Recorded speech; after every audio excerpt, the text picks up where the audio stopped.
we want to look at how we can boost our immunity. And hence, we're going to look at different types of food that can cause our increase in our inflammation.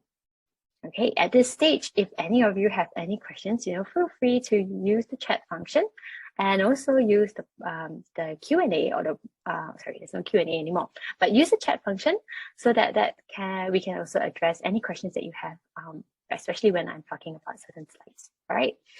So with boosting our immunity, we can also reduce complications from arthritis. So let's dive into the different kinds of food.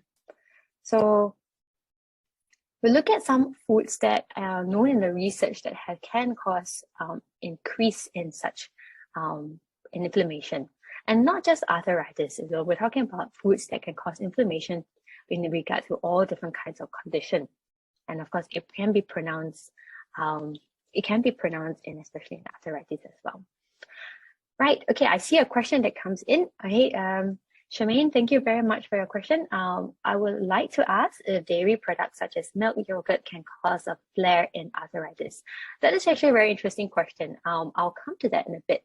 But the very first treatment that most individuals who have the condition of arthritis, if it gets painful and discomfort very often, we often ask individuals to look at what high allergens to you. That means what can cause you to feel allergic reaction. So these allergic reaction that triggers some of the immune cells in the body can cause a flare in arthritis. So not everybody is the same. Somehow even the condition arthritis, it can be similar, but all of us are made differently.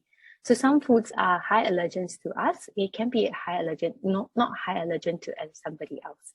So if we are likely to be lactose intolerant for long periods of time, then dairy products may cause a flare as well.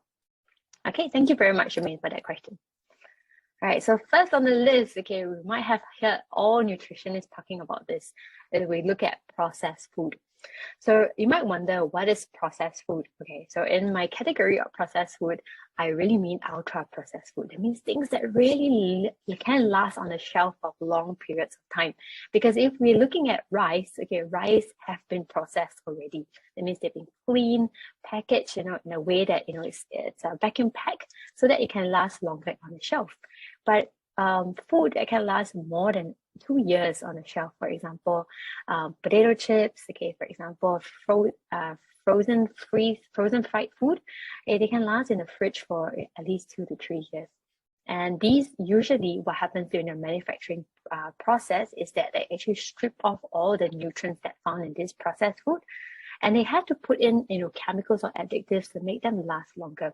So these can cause us to have an allergic reaction or can cause an inflammation due to these additives and preservatives that food manufacturers can use. Right. So what kind of processed food? Okay, if we dive deeper into understanding them, they are usually refined sugar. So when it's called refined sugar, meaning to say that these carbohydrate food are so refined that our body doesn't take much to actually break them down to absorb. And when we don't need them as energy, they increase our glucose to way up higher and cause us to fluctuate our glucose level too high, too low, and may cause us to have an overreactive pancreas and hence overreactive insulin or underreactive insulin. That is long-term, what we call as condition as diabetes. That's a very good statement. Yes. Lo Leng Hang. Okay, so yes, okay, is processed cheese one of the processed food that we should avoid? When it comes to cheese, there are a lot of different kinds of cheese. So when we say processed cheese, you might want to look into the ingredient list. Okay, so that's something going to be interesting for you. If you're at home, which I can see most of you are kind of like at home, right? So if you can quickly pop into the kitchen, go to the fridge, pick up any item that you see in the fridge, look at the ingredient list. So if something that if it's a cheese that contains milk solids, or they not necessarily have the first item as cheese, they may contain milk solids, or they might contain sugar or fat. Okay, then they are not exactly how naturally processed cheese are like. So cheese are fermented, and they are fermented for a long periods of time using lactobacillus or certain kinds of bacteria to form them. So yes, I would say that certain kinds of cheese should be avoided. right, if possible, right? Okay, so one of the downside about cheese is that they do contain high amounts of sodium, which is also quite similar to processed meats. So not saying that we cannot eat, we can. Okay, I'm not here to tell you all the things that you cannot eat. Don't want to be that bad person, but you can eat in a certain amount, but not to overdo them. Okay, the key thing is not to overdo them. Okay, so Fiona say can eat doesn't mean you finish 1 liter of it also, right? Okay, so processed meats, okay, they tend to be high in saturated fat. So I'm talking about processed meats like cured ham, sausages, canned meats like luncheon meat. They do have something what we call as nitrites, okay, which make them look pink in color. So sometimes we go to the deli and then we look at the ham and it's, oh wow, it's so pink, it looks fresh. However, these are actually made with the nitrites that are used to cure those ham. Okay, so that can also increase in carcinogenic properties. Some fast food, okay, nowadays fast food can be defined in so many ways, but some fast foods are actually quite high in sugar and also quite high in trans fat.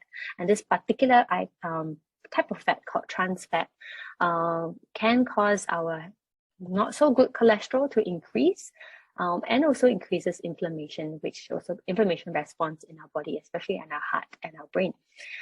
So hence, okay, we look at food that is subjected to high heat. So any fat quantity or oils that have been reused a multiple number of times, sometimes with this high amount of heat is that it can change the structure of the cooking oil that we use. And that actually creates more trans fat. That is not so good for the body.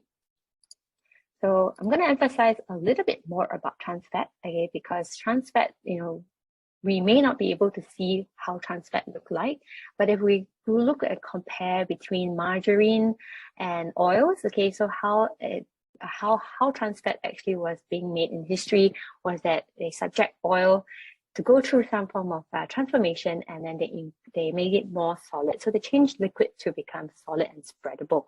So when it becomes more solid, they actually change the structure of the oil, and then hence increasing the amount of trans fat. So it's recommended not to eat high amounts of deep fried items. And actually, if we want to deep fry items, it's actually very costly because we only can use the oil one time to deep fry. So there's actually a lot of oil that is needed to deep fry, and hence deep frying food is actually more costly than just regular stir frying. Jensen, okay, I'm not sure what you're asking. So that's A. Maybe you want to type that, or if it's too long, maybe you can unmute your mic and let me know. All right. So that's okay. Yes. Thank you. Okay, I got that. Okay, I was expecting that question because air frying seems to be really popular nowadays, right? So does air frying similarly increase trans fat? Well, it very much depends on what are we air frying on and the temperature that we're actually using. So if, let's say, for example, if we're gonna air fry nuggets that has been deep fried before. So when it's the process of nuggets that is frozen, they actually being deep fried first, then freeze it, and then we're gonna air fry it again. So naturally in a frozen fried nugget, it already contained that trans fat. So by air frying it, we are cooking it twice, and the more times that we cook food, it does change the structure. So I would say air frying has its benefits because it can reduce the amount of calories, okay, but eating that too often as a replacement of deep frying is also not the solution, right? If we're going to use regular chicken, for example, and not cooking it to too long periods of time, then it's actually better than deep frying food. So if I'm comparing air frying and deep frying chicken, okay, then I would say air frying is slightly healthier. But please remember to drain the oil